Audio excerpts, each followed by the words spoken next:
so the following evening, approaching home to dinner. I had known him Sunday in high school. In high school, Kim was a hero.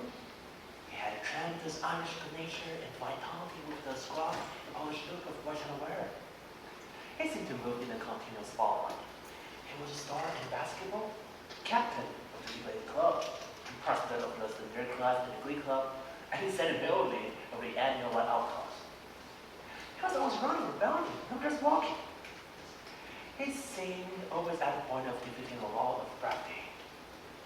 He was shooting with such velocity for his adolescent that you would logically expect him to arrive at Dr. Stewart's White House by the time he was 30.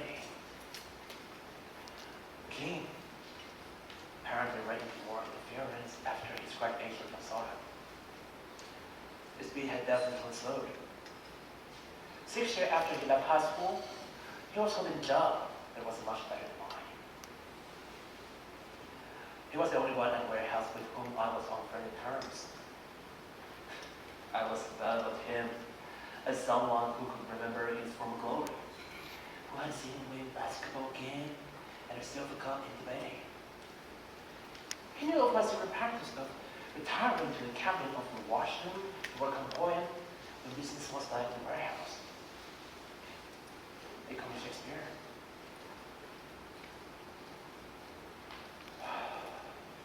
And while the other boys in the warehouse regarded me with suspicious hostility, King took a humorous attitude toward me. Gradually, his attitude affected the others. Their hostility wore off, and they also began to smile at me, as people smile at an odd-fashioned dog who tries to cross their path at some distance. I knew that Jim and Laura had known each other at soda, and I had heard Laura speak admiringly of his voice. I didn't know if Jim remembered her or not. In high school, Laura had been as obsessive as Jim had been astonishing. If he did remember Laura, he was not as my sister for when I asked him to dinner. He grinned and said, "You know, Shakespeare, I never thought of you as having fellows." He was about to discover that day.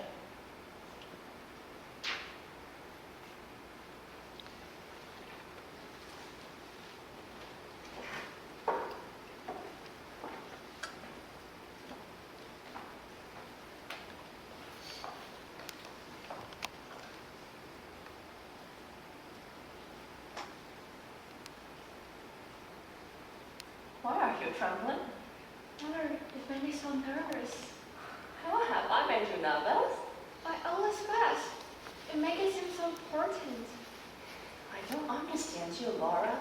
You couldn't be satisfied with sitting home, and yet, whenever I try to arrange something for you, you send your assistant. Now, take a look at yourself. No, wait just a moment. I have an idea.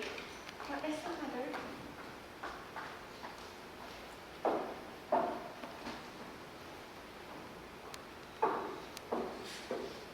Calm down. Mother, what are you doing? Gay, ridiculous.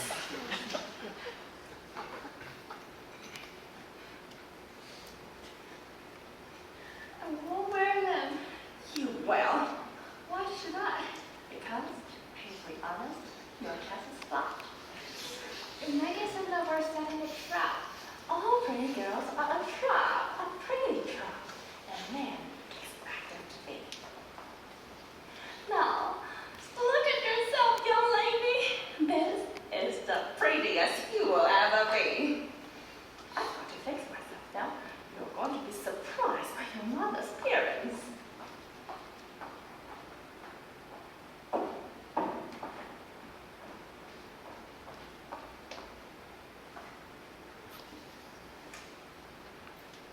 It isn't really dark enough yet.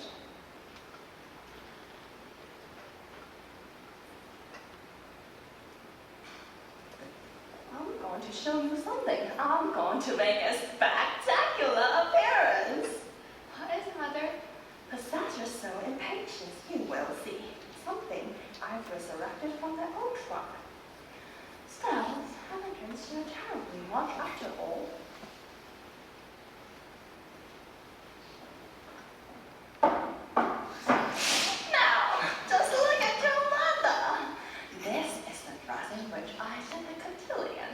roam the cakewalk twice at Sunset Hill, or once reach the gardens for in Jackson. See how odd is the shape around the bone, Lord? I wore it on Sundays for my gentleman callers. I had it on the day I met your father. I had malaria fever over that spring. The change of climate from East Tennessee to the Delta. We can't resist it. I have a little temperature all the time. Not enough to be serious, just enough to make me restless and itchy. Invitations poured in, parties all over the Delta. Stay in bed, said Mother. You have a favor. But I just couldn't. I took quinine and kept on going. Evenings, dances, afternoons, long rides, picnics. Lovely. So lovely. That country in May, all lacy with pulpwood, literally flooded with jonquils. That was last spring. I had crystal jonquils. Jonquils became an absolute obsession. Mother said, honey, there's no more rooms for jonquils. And still, I kept on bringing in more jonquils. Wherever I saw them, I'd say, stop, I see jonquils. I made those young men help me gather the jonquils. It was a joke. Amanda and the jonquils. Finally, there were no more vases to hold them. Every available space was filled with jonquils. No vases to hold them. All right, I'll hold them myself. And then I met your father. Malaria fever, jonquils, and then this boy.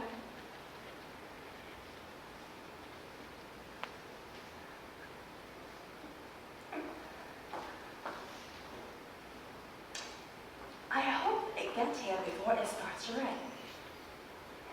I gave your brother a little extra drink so he and Miss Kakana could take their service car home. What did you say his name was?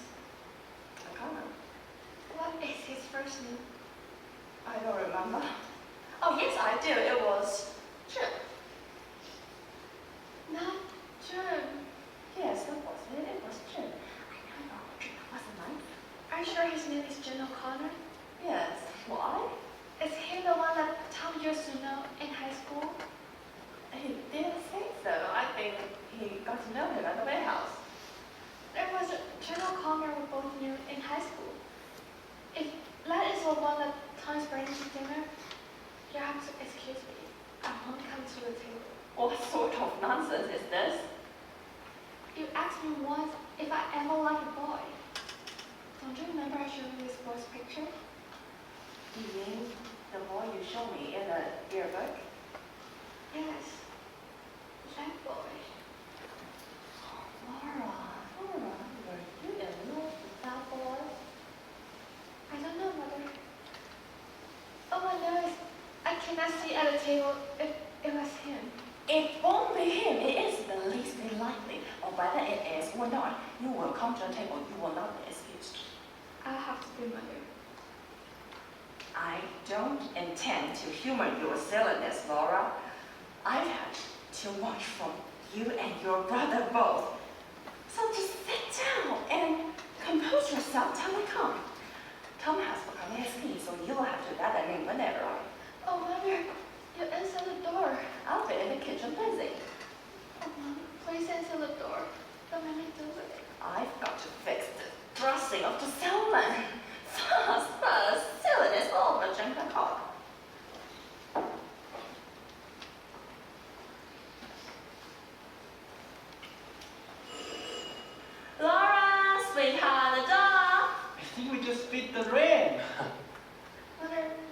to the door. Laura, that is your brother and Mr. Carnival. You let them in, darling. Please.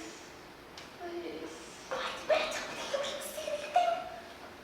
Please, you answer me, please. I told you I wasn't going to humor you, Laura. Why have you chosen this moment to lose your mind? Please, please, please, you go. You have to go to the door because I can't. I can't either. Why? I'm sick. I'm sick too of your nonsense. Why can't you and your brother be normal people, fantastic wimps and behavior? Preposterous goings on. Can you tell me one reason? Coming, just 1 second. Why you should be afraid to open the door? Now you answer, Laura.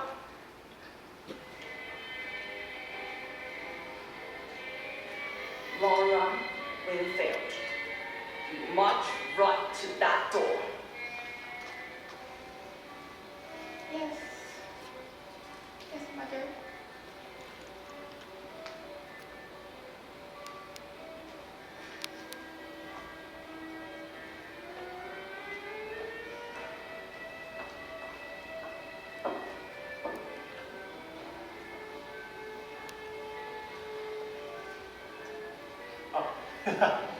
Laura, this is Jean. Jean, it is my sister, Laura. I didn't know that Shakespeare had a sister. How do you do? Okay. Your hand how, Laura? Yes, well, I've been playing the Victrola. Must have been playing classical music again. You also know your hot swing music to warm you up. Excuse me. I haven't finished playing the Victrola. Well, what's been happening? Oh, with Laura? Laura is terribly shy. Yeah. Shy, huh? It's unusual to be a shy girl nowadays. I don't believe we ever mentioned your sister. Well, now we know. I have one. Here's the Post Dispatch Monthly's list. What is the comics? What? All these things is on bad behavior. Yeah. Where are you going? We're going on the terrace. No, Shakespeare. I'm going to sell you a bill of goods. Oh, good. The course I'm taking. In public speaking, you and me, we're not the warehouse type. Thanks. That's good news. But what has the public speaking got to do with it? It's useful for executive positions. I tell you, it's done a hell of a lot for me. In what respect? In every. Ask yourself what's the difference between you and me and the man in the office door front? Friends? No. Abilities? No. Then what? Just one little thing. What is the one thing? Primarily, it amounts to social poise. Being able to speak up to people and put your arm on any social level. Tom, Miss Muller? is that you and Mr. Akana? Yes, Muller! Well, you just make yourself comfortable in there. Yes, Muller! Ask Mr. Akana if he'd like to wash his hands. Oh, no, thank you. I took care of them at the warehouse. Tom, Yes? Mr. Mendoza was speaking to me about you. Terribly. What do you think? No. You are going to be out of the job if you don't wake up. Wait up. There's no signs. That's a terrible. I've been saying. I'm right at the point of committing myself to the future. That doesn't include the warehouse and Mr. Mendoza, or even the national course in public speaking. What I'm guessing about? And there are the movies. Movies? Yes. Movies. Look at that. All those glamorous people have their adventures. Talking and all. Talking and all, you know. You know what happens? People go to movies instead of moving. Hollywood characters are supposed to have only adventures for everybody in America. When everybody in America sits in the dark room and watches them have dead. Yes. Until there's a war. because available to masses. Everyone nation, not only neighbors. Then people in the dog group come out of the dog group have some adventures themselves. Goody goody. It's our turn now to go to the South Sea Island, to make a safari, to be exotic, far off. But I'm not patient. I don't want to wait for that. I'm tired of the movies and I'm about to move. Move? Yeah. When? Soon? Where? Where? I started going inside. I know I'm dreamy, but inside, well, I'm willing. Whenever I pick up a shoe, I start really to figure out how shoe that is and what I'm doing. Whatever that means, I know. It doesn't mean shoes. Except that's something to wear on traveler's feet. Look, But I remember. the union relation scheme. I pay my dues this month instead of the light bill. You will regret it to the lights off. I will be here. How about your mother? I like my father, the bastard son of the bastard.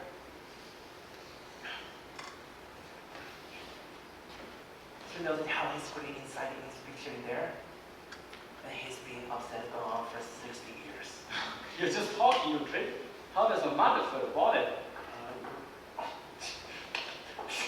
Here goes mother. Mother's out of my room with my place. Where are you all? On the terrace, mother!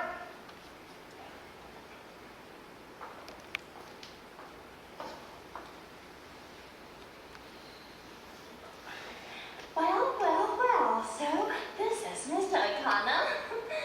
Introductions entirely unnecessary. I've heard so much about you from my boy. I finally said to him, Tom, good gracious, why don't you bring this paragon to supper? I'd like to be this nice young man from the warehouse instead of just hearing you sing his praise so much. I don't know why my son is so standoffish. That's not the behavior. Let's sit down. And I think we may send a little more air in here. Tom, leave the door open. Oh. I felt a nice fresh breeze a moment ago. Where has he gone to? So warm already, and not quite summer even. We are going to burn up when summer really gets started. However, we are having a very light supper. I think light food are back for the summer here. The same as light goods are. Light food are what one really goes for. You know, our blood get so thick during winter. It takes a while for us to adjust ourselves when the season changes. It comes so quick this year, I wasn't prepared. All of a sudden, heavens, already summer.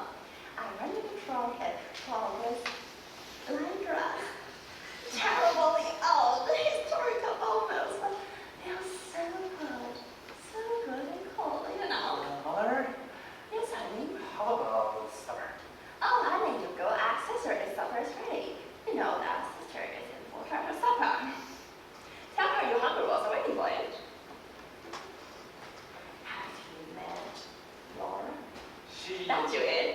Oh, good, you met already. It's rare for a girl as sweet and pretty as Laura to be domestic. But things happen. Laura is not only pretty, but also very domestic. I'm not at all. I never was a bitch. I never could make a thing but angel food cake. Well, in the South, we had so many servants. Gone. All vessels just gracious living, gone completely. I wasn't prepared for the future brought me. All my gentlemen callers with sons of vendors.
the light bulb. Where was Moses when the lights went out? Do you know the answer to that one, Mr. Ghana? No, ma'am. What's the answer? In the dark. Everybody sit still. I don't like candles. If we're lucky, we have them on the table. Where's the match? I shall through Germany to provide match. Yes. Oh, thank you, sir. Not at all, ma'am.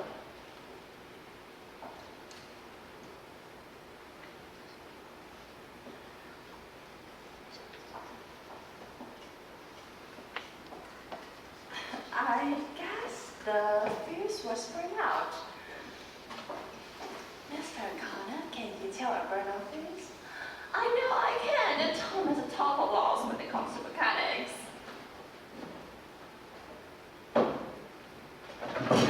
Be careful, you don't bump into something. We don't want our gentleman caller to break his neck. Now, wouldn't that be a fine holiday? Where is the fuse box? Right here next to the stove. Can you see anything? Just a minute.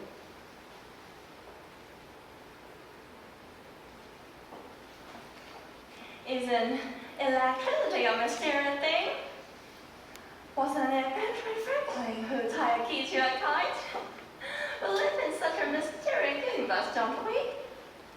Some people say that science clears up all the mysterious ones. In my opinion, it only creates more. Have you found it yet? No, ma'am. All these fuses look okay to me. Tom, Yes, Mother? that light bill I gave you several days ago, the one I told you regarding the notice bed, Oh, yeah. you didn't neglect me by any chance? Why? Didn't! Why have known it? Shakespeare probably wrote a poem on the light bill, Mrs. Whitfield. I might have known better than to trust him with it. It is such a high price for negligence in this world. Maybe the poem will win a $10 prize. We'll just have to spend the remainder of the evening in the 19th century before Mr. Edison made the master lamp. Candlelight is my American vice. Oh, that's just you are romantic. But that's no excuse for Tom. Well, we got for dinner. Very considerate of them to let us get their dinner before they plunge us into everlasting darkness. Mr. Connor. Tom asked the penalty of your carelessness. You can help me with the dishes. Let me give you a hand. Oh, indeed, you will not. I'd also be good for something. Good for something. You? Why, Mr. Connor, nobody's given me this much entertainment. It is as you have. Oh, no, Mrs. Whitfield. I'm not exaggerating, not one bit. But sister is all by her lonesome. We will keep her company in the parlor. And I will keep this lovely old cadaver that used to be on the altar at the Church of the Heavenly Rest. It was a little melted out of shape when the church burned down. Lightning struck in one spring. Gypsy Jones was holding a revival at that time, and he intimated that the church was destroyed because it is probably a good companies. And how about you co-asking sister to pick a little one? I think it would be good for her.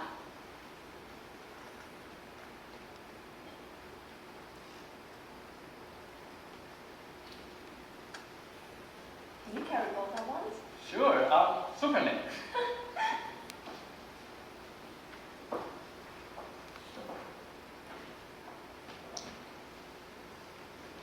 Now, Thomas, get into this apron. Hello there, Laura. Hello. How are you feeling now? Okay? Yes, thank you. This is for you. A little dandelion wine. Drink it. A little drunk. Where shall I set the candles? Anywhere. How about here on the floor? Any objections? No. I'll spread a newspaper under to catch your dreams. I like to sit on the floor. Mind if I do? No.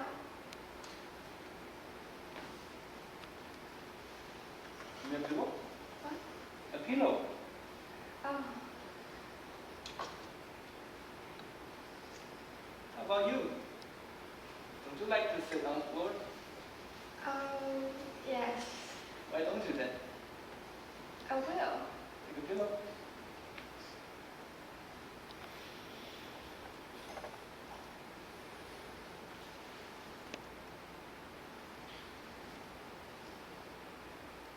I can hardly see you sitting way over there. I can't see you. I know, but it's not fair. I'm in the limelight. Good. Now I can see you. Comfortable? Yes. So am I.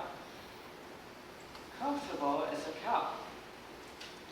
Would you have some gum? No, thank you.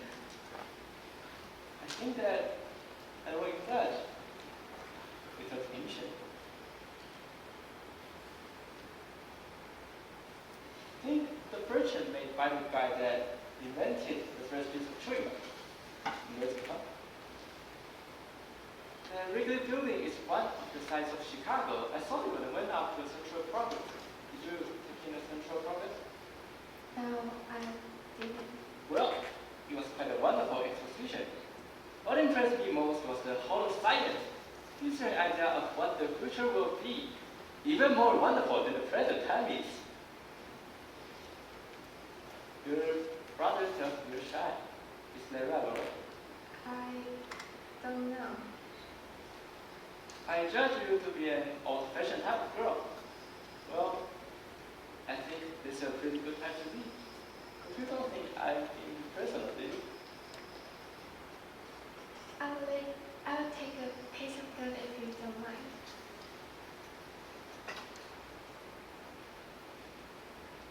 Mr. O'Connor, have you kept up with your singing? Singing? Me? Yes. I remember what beautiful voice you had. When did you hear me sing? Oh, waving title, roving I will go. I'm off to my love with a passing go, 10,000 miles away. You say, hear me sing? Yes. It's very often. I don't suppose you remember me at all. You know, I have an idea I think of before. I had that idea as soon as you opened the door. It's almost like I was about to remember your name, but the name I just started to call you wasn't a name, and so I stopped myself before I said it. Wasn't it blue roses? Rose? My gosh, yes, blue roses. That's what I had on my tongue when you opened the door. Isn't it funny what tricks remember place? I didn't connect it with high school somehow or other, but that's what it was high school. I didn't even know you were Shakespeare's sister. Gosh, I'm sorry. I don't expect you to. You barely knew me. Well, we did have a speaking acquaintance. Yes, we spoke to each other. When did you recognize me? Oh, right away. As soon as I came in the door? When I heard your name, I thought it was probably you. I know what times you knew you were little in high school. When you came in the door, well, I was sure. Why didn't you say something then? I didn't know what to say. I was too surprised. For goodness sake, you know, this feels funny. I hope you think it will. Didn't we have a class in something together? Yes, we did. What class was that? I was singing chorus. Oh. I set a class out from you in the art. Mondays, Wednesdays, Fridays. Now I remember you. You always came late. It was so hard for me getting upstairs. I had that phrase on my leg and came so loud. I never even heard any talking. To me, it sounded like down there. Well. I never even noticed.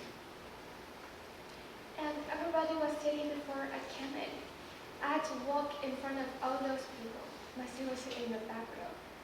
I had to go climbing all the way up the aisle with everyone watching. You shouldn't have been self-conscious. I know, but I was. It was always such a relief when the study started. Oh yeah, as listener, I used to call you Blue Roses. How is it that I got started calling you that? I was out of school with a while with her roses.